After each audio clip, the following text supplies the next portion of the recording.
Good morning. Good morning. Good morning. I am Marcia Hughes Reese, and I am a longtime member of UU Reston congregation. I would like to welcome all of you, members, friends, and visitors. We are so glad to have you here with us this morning. If you haven't yet, please welcome each other or greet each other in chat. And if you're visiting us this morning for the first time, please know that you are welcome here. Earlier this year, I had the wonderful pleasure to serve on a 5-member interim search committee.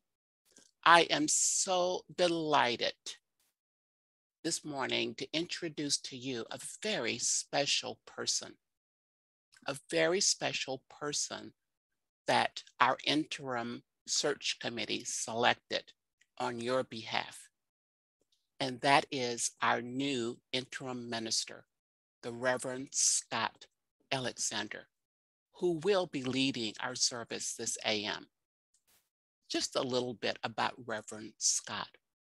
Reverend Scott comes to us from the Unitarian Universalist Fellowship Church of Vero Beach, located in Florida, where he served as the senior minister for the last 11 years.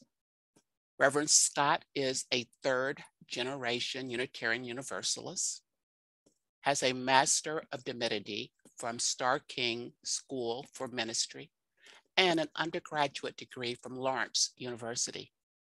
After 48 years of consecutive settled ministry, he considered a gap year for this year. However, he answered the call for interim ministry, and we are so delighted here at UUCR that he did. Welcome, welcome, welcome, Reverend Scott. So, just a few announcements before we get started with our worship service this morning. First of all, you can meet Reverend Scott at one of our 3 scheduled meet and greet events on Zoom on September 7th, 8th, or 9th. All members and friends are invited to attend. Please visit our website to learn more, and that's uureston.org/meet. Also, this Sunday is Nate Otto's last day supporting worship here at UUCR Reston. Nate, the staff and the congregation extend our immense gratitude to you for running the technical side of worship for many, many months. We wish you all the best as you return your focus to your own congregation in Wisconsin. And finally, we are looking forward to the homecoming worship service in person outdoors and on Zoom on September 12th. As a reminder, attending in person requires registration and will be on a first-come basis. Look for the link on our website at uureston.org. This morning, Reverend Scott is joined by Cynthia Young, our music director, Linda Weaver, our director of religious education, Jesse Long, our accompanist, Nate Otto, who is running the technical side of worship, and our caring committee members who will be your usher in chat.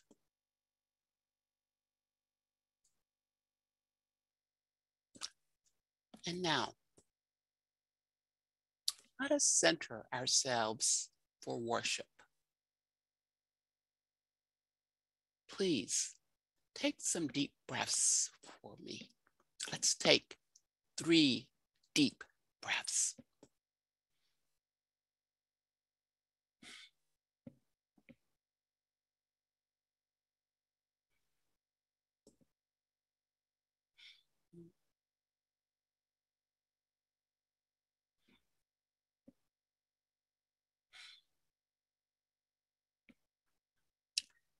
Let us enter our time of worship together and enjoy Jesse playing our beautiful prelude, Morning Mood, from Peer Gyat by Edvard Grieg.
Dear Reston friends, my name is the Reverend Scott Alexander, and please, you can just call me Scott. And I have the privilege and hope of serving you as interim minister for the next 2 years as you prepare to select and welcome your next settled minister. Despite the many unwelcomed complications and barriers which the COVID epidemic has imposed on our congregational life, I look forward to getting to know each and every one of you over the coming weeks and months, in person, by Zoom or other multimedia technologies, face-to-face gatherings, and of course on Sunday, via this remote format, and when we are hopefully safely able to do so, in person again in our beautiful facility here on Whaley Avenue. As we begin our time together as minister and congregation, please do not hesitate to introduce yourself to me and request one-on-one time with me. I'm easy to reach. I've got a cell phone. It's in the directory. Call the office. Please reach out to me. For my first Sunday with you, I have chosen the timeless spiritual theme of mindfulness, which is the simple saving act of paying attention to your life. May these words by poet Brian Andreas call us into our worship service this morning. It's not what you first think. There is no effort or will no firm resolve in the face of this thing called living. There is only paying attention to the quiet each morning while you hold your cup in the cool air, and then that moment you choose to spread your love like a cloth upon the table and invite the whole day in again. Good morning. My name is Cynthia Young, and I am the music director at UUCR. We invite you now to join us in singing our opening hymn, number 38, Morning Has Broken. The words will be in your chat box. Please do sing along with me and Jessie.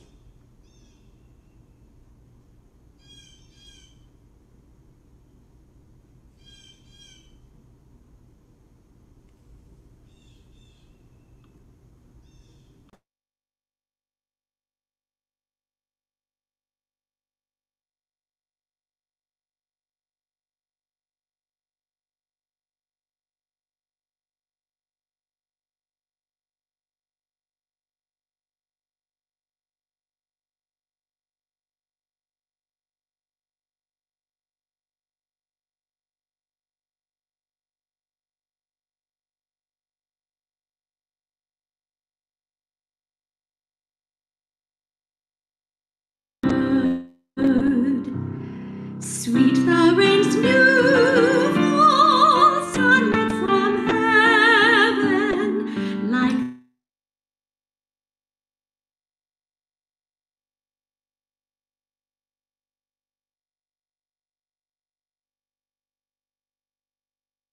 dance of the wet garden, sprung in completeness, where God's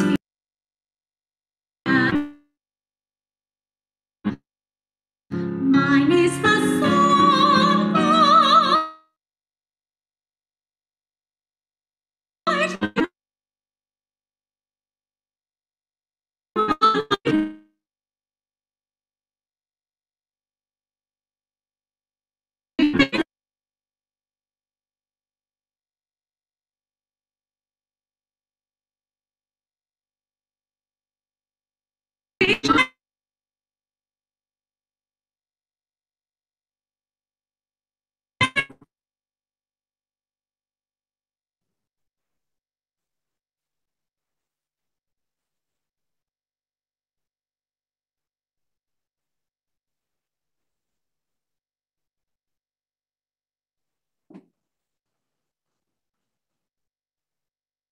So sorry about that video.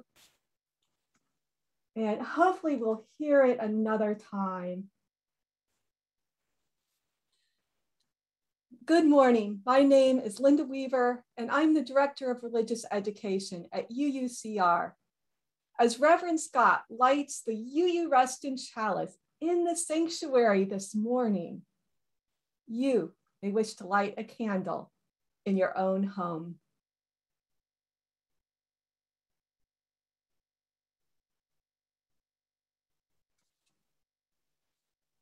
Our chalice lighting words this morning are Hymn to the Light by the Reverend Dr. David Breeden. Our light is the light of the sun, keeper of all we love. Our light is the light of the earth, provider of sustenance. Our light is the light of all living things, life precious like our own. Our light is the light of each of us, bound together in need and hope. Our light is the light of the cosmos, keeper of all we know.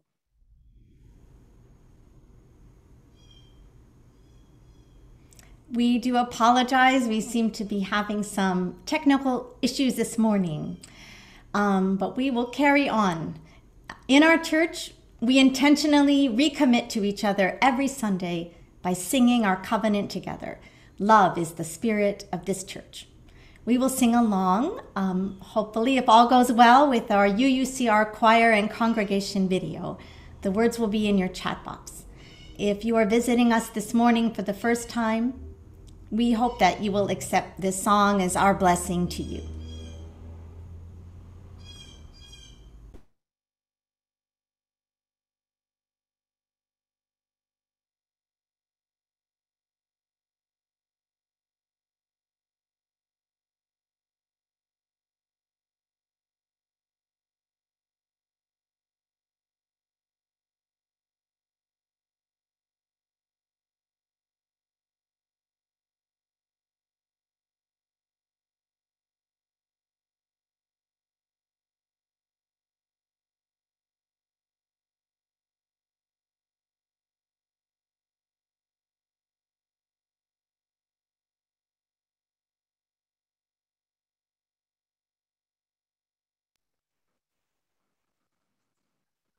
Once more, it looks like we are having troubles with videos. We do hope to solve this issue.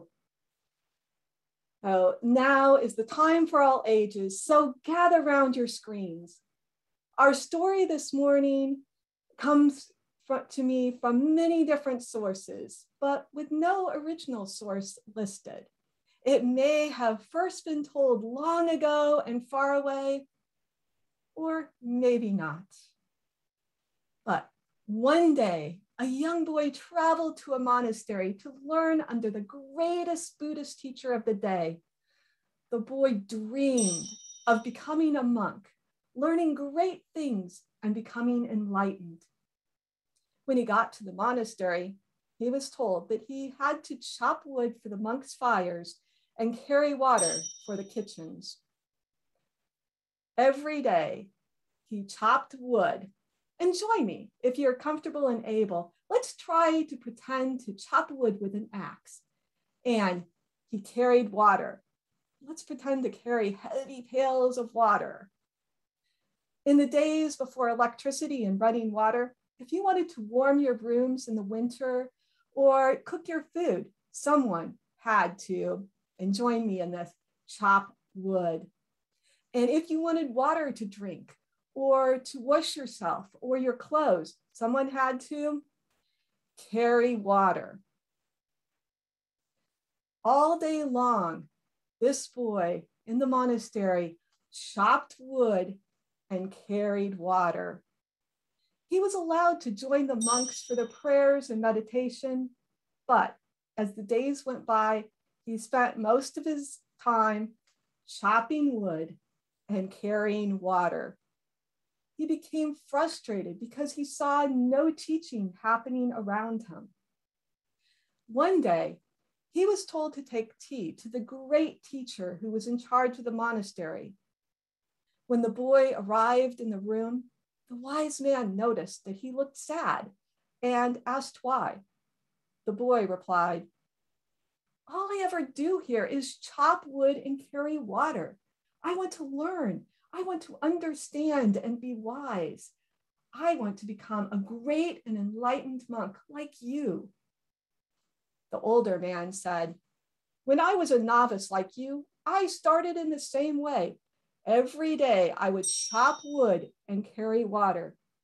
I understood that someone had to do these things, but like you, I wanted to move forward quickly and learn. Eventually, I did learn. I read all the scrolls in this room. I became the head of this monastery, and I met with important leaders and gave them advice. But even now, I chop wood and carry water." The boy was confused. He had never seen this man at the wood pile or the well. What could this mean? When he looked up to ask the monk had turned away. So the boy left, thinking about the question. What might this mean? Even now, I chop wood and carry water.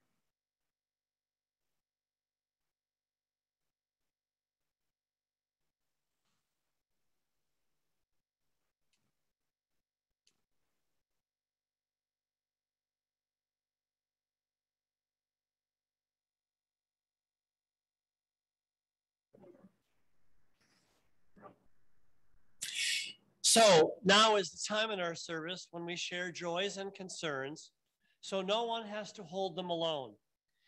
You may wish to light a real or virtual candle in your home to mark what is on your heart this morning, as we watch the picture of the lit candles in our bowl in our UUCR sanctuary.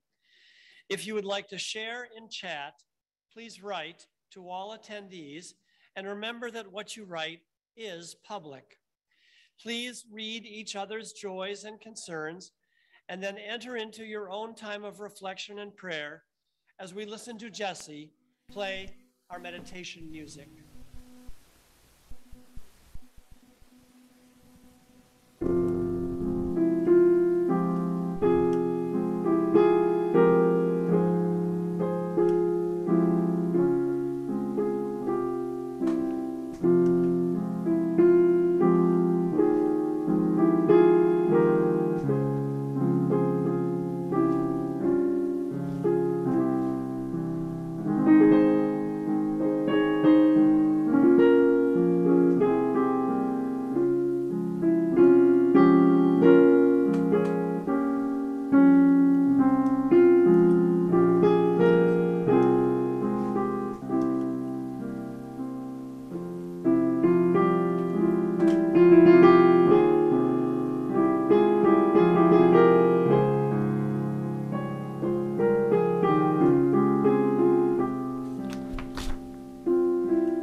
Thank you all for sharing so many significant joys and concerns this morning. So much going on in our community, so much sorrow, so much joy.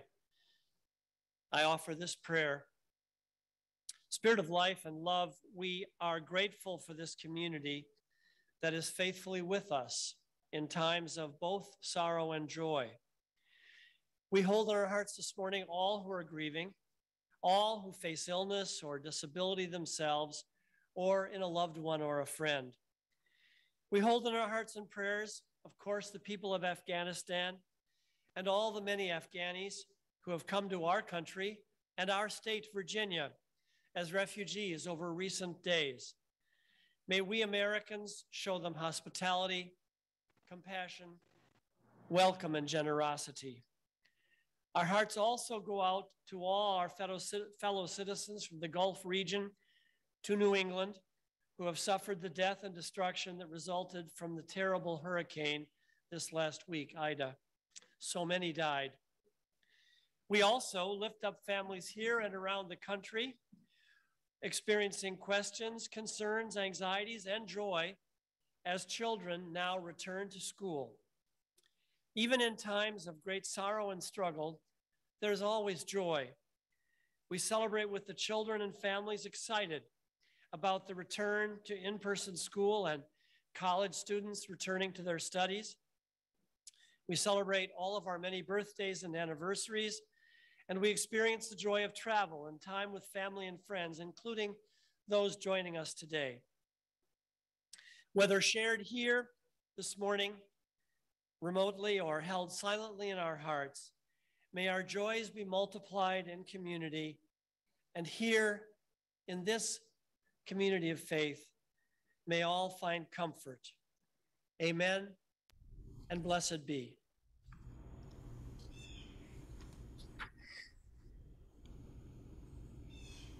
Our special music today is a beautiful arrangement of the song Over the Rainbow, performed by cellist Yo-Yo Ma and his artistic collaborator, Catherine Stott, on the piano. Our reading before the sermon this morning comes from Jonathan Kabat-Zinn. He's an American Buddhist teacher, from his book, Coming to Our Senses, Healing Ourselves and the World Through Mindfulness. It's a bit of a long reading. Hang with me. He writes, our entire society suffers from ADD, attention deficit disorder, and it's getting worse by the day. Much has changed for us over the last 100 years as we have drifted away from intimacy with the natural world and a lifetime connectedness to the community in which we were born. And this change has become even more striking in the past 20 years or so, with the advent and virtual universal adoption of the digital revolution. Through our home computers and laptops, smartphones and tablets, 24/7 high-speed connectivity, and nearly infinite channels of cable television, the incredible reach of the internet and the World Wide Web, and of course, email, and now countless social media platforms. All these technologies, he writes, despite their undeniable convenience, usefulness, and efficiency, have already irreversibly transfigured how we live our lives, whether we realize it or not. This new way of working and living has inundated us all of a sudden with endless options, endless opportunities for interruption and distraction, and a kind of free-floating urgency attached to even the most trivial events or communication. We are continuously bombarded by information, appeals, deadlines, beeps, and communications of all sorts. We find ourselves responding willy-nilly to an increasing volume of email, voicemail, social media posts and tweets, and cell phone traffic coming in from all corners of the planet. We are, he writes, literally being driven to distraction by our own delicious opportunities and choices. And then he continues, this technology itself undermines any time we might have be inclined to take for reflection.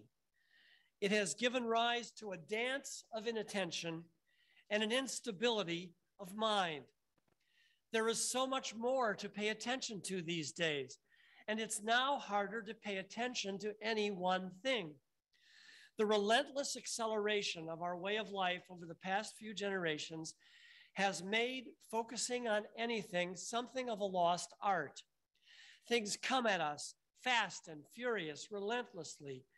These assaults on our nervous system continually stimulate and foster desire and agitation rather than connectedness and calmness. And if we are not careful, he goes on, they rob us of time, rob us of moments. So many of us feel trapped by this crazy acceleration, he ends, yet at the same time, also addicted to the speed at which our lives are now unfolding. Even our stress and distress can feel oddly satisfying or outright intoxicating. So we are reluctant, he ends, to slow ourselves down, to give ourselves over to the present moment, to attend fully to what is so richly before us.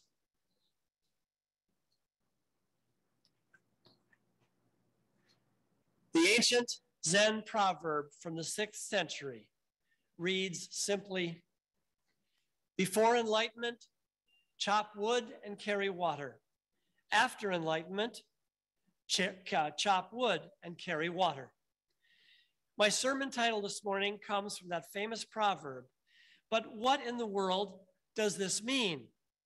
Well, like so many Zen proverbs from the Buddhist tradition, this one purposefully is meant to vex and tease and challenge us a bit because it suggests, confusingly, that both before and after enlightenment, we are to do mundane tasks like chopping wood and carrying water.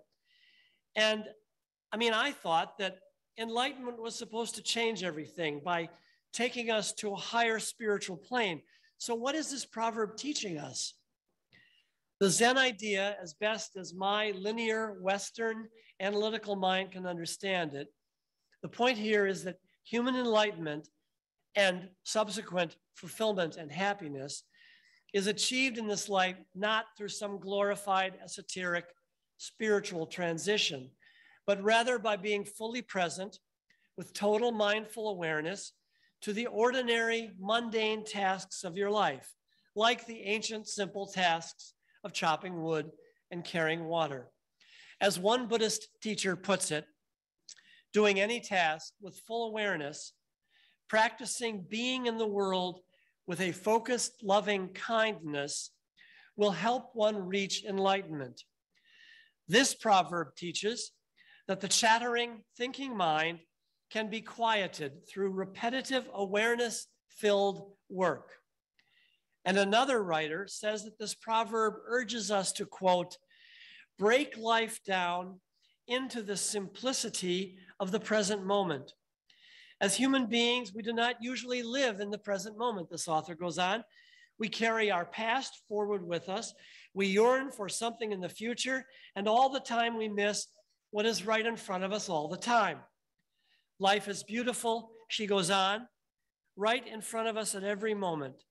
Focusing on this moment right now removes the mind from the drifting to wants and needs and desires, all driven by the mind in search of attachment. With attachment comes suffering. Now, this makes great spiritual sense to me.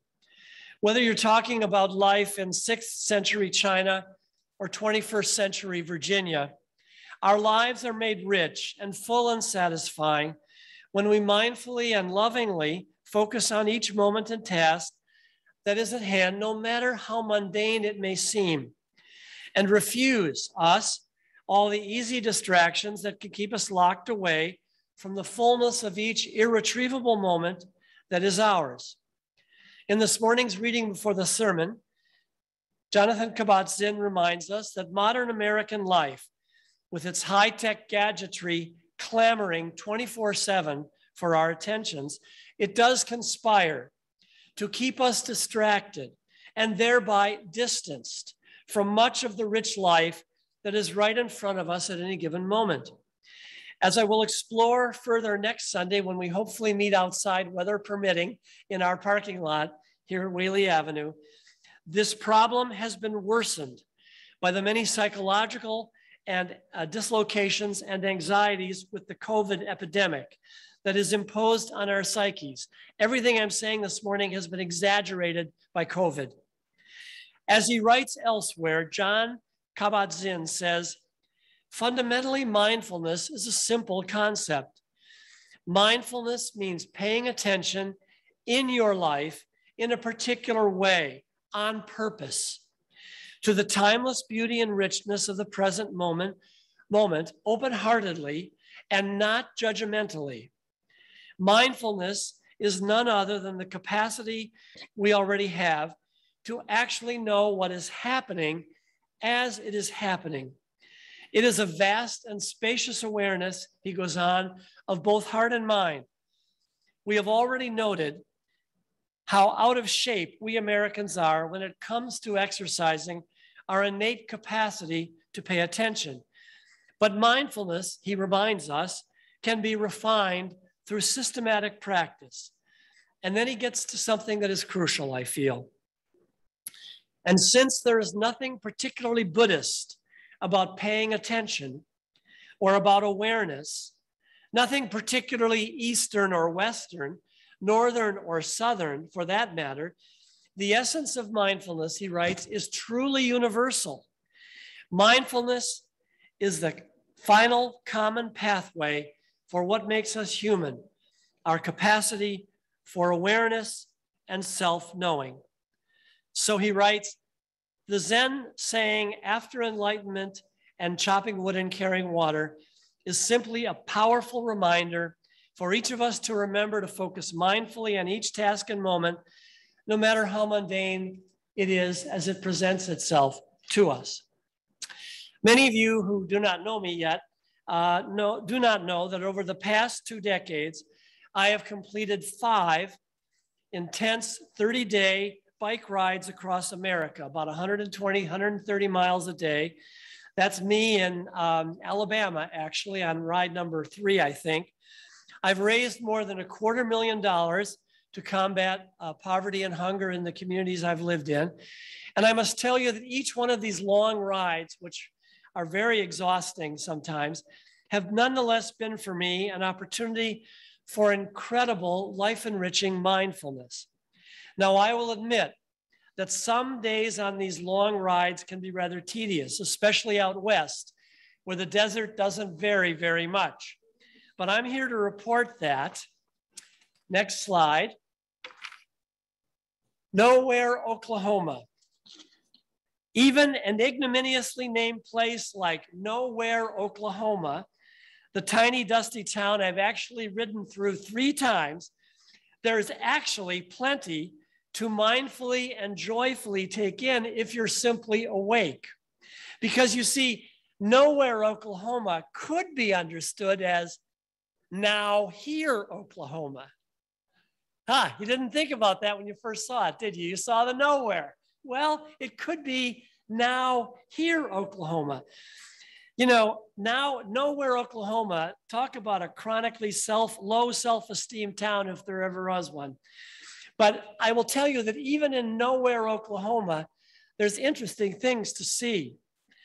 Think again about the spiritual choice you have no matter where you are. You can either say, I'm bored out of my mind here in Nowhere, Oklahoma, or I'm fully blessed and alive here in now, here, Oklahoma. The spiritual choice is really up to you. Years ago, I was driving south on the New Jersey Turnpike, not far from Bayonne, where all those hideous oil refineries are near the Newark airport. When I was struck, there was this great big billboard up, and it was advertising a gambling casino in Atlantic City. There was the owner, Steve Wynn, with a great big smiling face. And the caption on the billboard was simply, "You've got to be present to win." Now, what he meant was, of course, you have to be in my glitzy casino, present in Atlantic City to win. But he got it all wrong. I took it as a spiritual call on the New Jersey Turnpike to being fully present. You know, the irony here is that a gambling casino with all of its lights and bells, no windows, because they don't want you paying attention to anything, is the last place on earth conductive to mindfulness. They just want you looking at the rolling slot machines and all the other glitzy nonsense. It's not a mindfulness place. But in our lives generally, he was right. You've got to be present to win. Thich Nhat Hanh, the famous Buddhist teacher, I understand he had a relationship with our Fairfax congregation. They had a Thich Nhat Hanh Center there, just down the road here. He says, each daily act must be carried out in mindfulness. And as an example of this, he suggests how we should spiritually approach something as mundane as washing the evening dishes. Remember the ancient proverb, chop wood carry water. I quote him on dishes. To my mind, the idea that doing dishes is unpleasant can occur to us only when we are not doing them. Once we are standing in front of the sink with our sleeves rolled up and our hands in warm water, it's not really bad at all. I enjoy taking my time with each dish, fully aware of the dish, the water, and each movement of my hands. I know that if I hurry in order to go and have dessert, the time will be unpleasant, not worth living. That would be a pity, for every second of life is a miracle. The dishes themselves and the fact that I am here washing them are miracles. And then he goes on. Each thought, each action in the sunlight of awareness becomes sacred. In this light, no boundary exists between the sacred and the profane. It may take a little longer to do the dishes. We also do the dishes just to do the dishes and live fully each moment we are washing them. And then he concludes, if I am incapable of washing dishes joyfully, if I want to finish them quickly so I can go and have dessert and my cup of tea, I will be equally incapable of doing these things joyfully. With the cup in my hands, I'll be thinking about what to do next, and the fragrance and the flavor of the tea, together with the pleasure of drinking it, will be lost. I will always be dragging myself into the future, never able to live in the present moment. The time, he ends this quote, the time of dishwashing is as important as the time of meditation. That is why the everyday mind is called the Buddha mind. Novelist Henry Miller similarly says, the moment one gives close attention to anything, even a blade of grass, becomes a mysterious, awesome, indescribably magnificent world unto itself.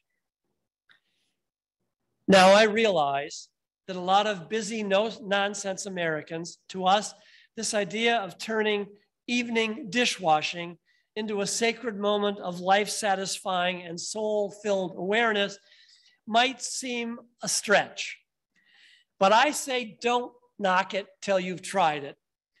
I have found again and again in my life that when I have the spiritual wisdom to simply focus myself and my attentions on what is right in front of me, whether it's mowing the lawn, the big lawn at my home in upstate New York, which I actually like to do, or quietly reading the morning newspapers on my tablet before sunrise, or vacuuming the house, or making a sandwich for lunch, or getting dressed for the day, or even cleaning the bathroom, which I admit is the least favorite of my daily tasks.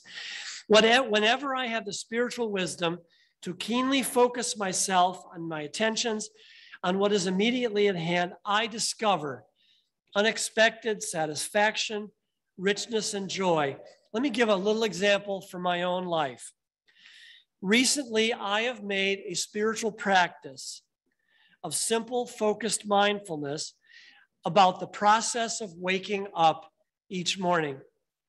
As soon as I open my eyes in response to the alarm and leave my world of dreams and become aware that I am lying in a comfortable bed, I say to myself, okay, Scott, you're waking up to a new day, but before you put the feet to the floor and get busy with what's next, let yourself just lie here. By the way, the snooze alarm is about 7 minutes on my alarm. That's just about enough time for this spiritual practice. Lie here, quiet and relaxed, stretch a little bit. The back is always sore. Just a moment to notice where I am, who I am with, to take in my immediate surroundings. My new home in Washington of gray walls, nice gray walls, to see what I can see and touch and smell and hear. And then slowly, after I've fully focused on where I am and whom I'm with, catalog in my mind's eye what I think the day will hold for me or what I hope the day will hold for me. The simple process, 7-8 minutes, spiritual practice of taking time, taking stock of where I am and what is going to happen before I arise, helps me begin the day in awareness and appreciation and calm.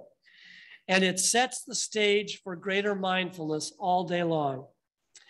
And then I try regularly throughout my day, sometimes with more success than others, I will admit, to just pause an ordinary mundane moment during the day and remind myself of precisely where I am and who I'm with and what task is at hand, what life is at hand. Look at these trees out here in Reston, Virginia.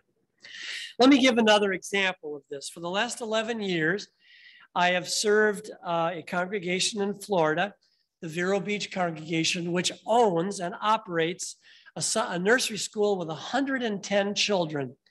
And every morning when I arrive, Monday to Friday, before I sit down at my computer and get distracted by all the tasks of the day, I walk down to that wing and greet the 2-year-olds. There's a door, they have their own big wing of the church, and here they are. That's one of the kids, and I look at, that's one of the classes, the 2-year-olds, and we're into the habit of me bonking each one on the top of the head, and they greet me with high fives. And I just, before I begin my day, I just take in, I'm fully present to their pure energy and beauty. And you know what, when I go back to my computer station at my desk, I'm able to focus because I've been with these kids and just fully appreciated the moment of their humanity, their unadorned innocence and attentiveness.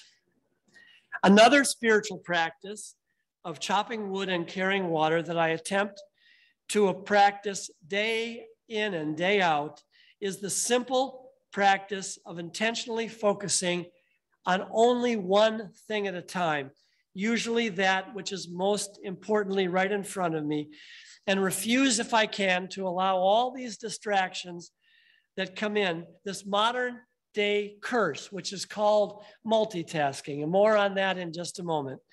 Let me give an example of this. If in Vero Beach, if I've been at my desk working on a sermon and somebody leans their head in the office and says, "Do you have a minute?" The answer is yes, I do. I get up out of my chair, I go to my sitting area in the office, I look at the person, I cut out all the distractions of the computer and the email that's coming in and the little beeps that are happening on my cell phone, and just focus on the person, because ministry is done one person at a time, one moment at a time. And I want that to happen here in Reston. So if you want some time with me, I will not sit at my computer desk. I will come over and sit with you at the lounge area in my office. That's mindfulness. I try this same shift in spiritual focus when I'm at my computer. If I'm on the computer and the phone rings and I need to pick it up, I turn away from the computer. I'm done with that for the moment. Now, Thich Nhat Hanh even says that when the phone rings, he says, "Ah, the phone, an opportunity to talk to someone. What a glorious moment." Well, I don't quite get that enthusiastic, but it helps to realize the phone is rung. Now it's time for you to pick up the phone and not try to type email at the same time you're talking to somebody, because you'll do neither well if you attempt that. So my point here is that when you carry water, only carry water. And when you chop wood, only chop wood. Look, folks, the science is in on this, okay? Despite how many of us sophisticated inside the Beltway, outside the Beltway Washingtonians think we are, and I've lived here off and on for 25 years. I know who you are. If you think you can successfully multitask your way through the day, you're wrong. Although many of us delude ourselves into thinking we are very good at competently doing 3 or 4 things at once, because after all, we're some of the best and the brightest, the science says that this is not so. Dr. Earl Miller, a leading neuroscientist and world expert on the dangers of divided human attention. He's at MIT. He calls multitasking a powerful and diabolical illusion. He writes, "Our brains are not wired for multitasking well. When people think they are multitasking, they are actually just switching from one task to another rapidly. And every time they do, there is a cognitive cost to doing so. People can't multitask well, and when they say they can, they're deluding themselves." And then he goes on, "Switching from task to think you're actually paying attention to everything around you at the same time, like when you're typing email and talking to somebody on the phone, you are actually not. For we human beings simply cannot focus on more than one thing at a time." And then he says, "Those things are nearly impossible. That's because of what is called interference, the interference that exists always between two tasks." And then he ends, "They involve communicating via speech or the written word, and so there's a lot of conflict." In field experiments, researchers say that they can actually see the brain struggling during any attempt to multitask between two or three things. Here's the bottom line, folks. The more we Americans hurry and multitask across the various venues of our lives, the less calm and focus we will have in our hearts and our minds. Buddhism has, for many centuries, had a word for this spiritually unwise, distracted state, dukkha, which is variously translated as suffering, anguish, stress, malaise, disease, or unsatisfactoriness. Many Buddhist teachers also use the more colloquial phrase, monkey mind. Everybody in this room and everybody on the internet this morning knows what it's like to have monkey mind.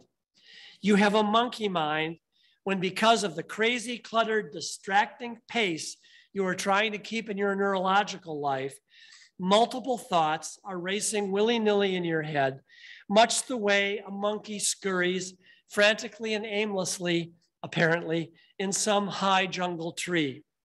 When you have monkey mind, it's hard, if not impossible, to settle in and enjoy the moment in its full texture and richness and charm. So, my dear and busy and very smart Washington Beltway friends, whenever you chop wood or carry water, or do the evening dishes, or walk the dog, or cut the lawn, or vacuum the living room, or fix dinner for your family, there's a spiritual practice if you'll let it, or give your grandson a bath, wake up fully to that moment and pay singular attention to what is at hand right then. The Zen masters have it right. To be fully mindful of the mundane realities of your life, you will discover in that mindfulness what is truly sacred. My message to you this morning, my first Sunday with you, is pure and simple. Pay attention to what is right in front of you right now. For life flies by very fast, and you don't want to miss the holiness and the sacredness that is everywhere for your taking. And I say to you this first Sunday, amen and blessed be.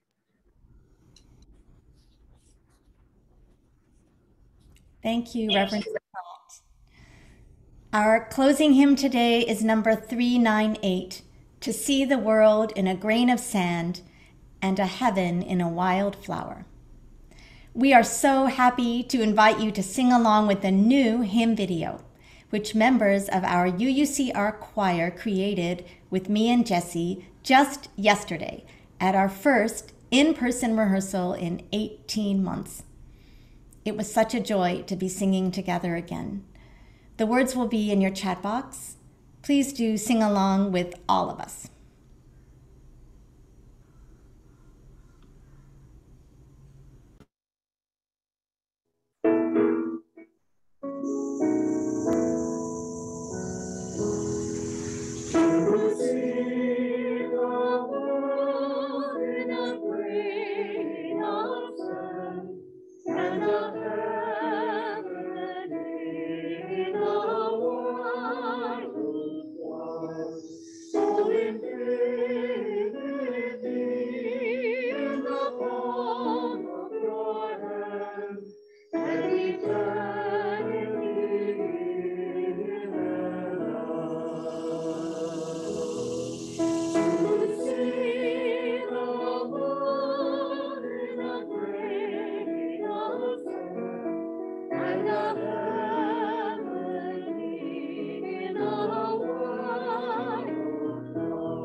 send you on your way this Sunday with this poem by poet Lee Young Lee. Oh, to take what we love inside and carry within us an orchard, to eat not only the skin, but the shade, not only the sugar, but the days, to hold the fruit in our hands, adore it, and then bite into the round jubilance of peach. These are days we live as if death were nowhere in the background. From joy to joy to joy, from wing to wing, from blossom to blossom, to impossible blossom, to sweet, impossible blossom.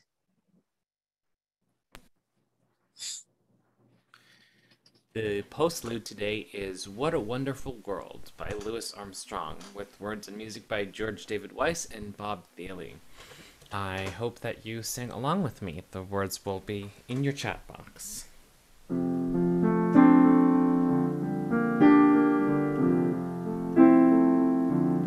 I see trees of green, red roses too. I see them bloom for me and you, and I think to myself, what a wonderful world.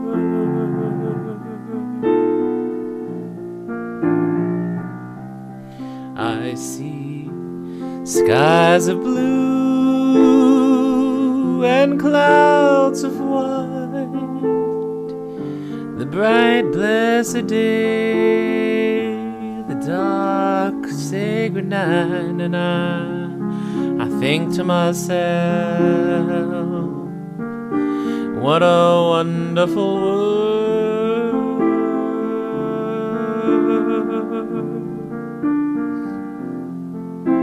The colors of the rainbow, so pretty in the sky, are also on the faces of people going by. I see friends shaking hands, saying, how do you do? They're really saying, I love you. I hear babies cry, I watch them grow. They'll learn much more than I'll ever know. And I think to myself, what a wonderful world. Yes, I think to myself,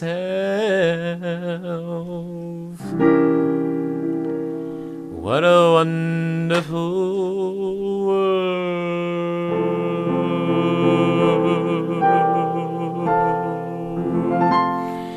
Oh, yes.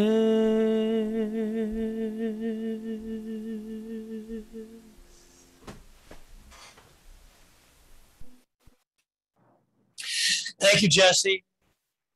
We are just about to end our service this morning, and it is time for our weekly offertory. In a moment, we will put up a slide with the link to where you can make your online offering. We ask that you be as generous as you can in support of this church and its many missions of love and justice. The link will also be in the chat box. We also invite you to attend our virtual Greet Your Neighbor sessions for conversation and fellowship, hosted by members of the care team. The link to attend will be posted in your chat box and also will appear on the slide on your screen. Thank you so much for being with us today. As we go out into the day, more attuned to be fully mindful to the holiness that is right in front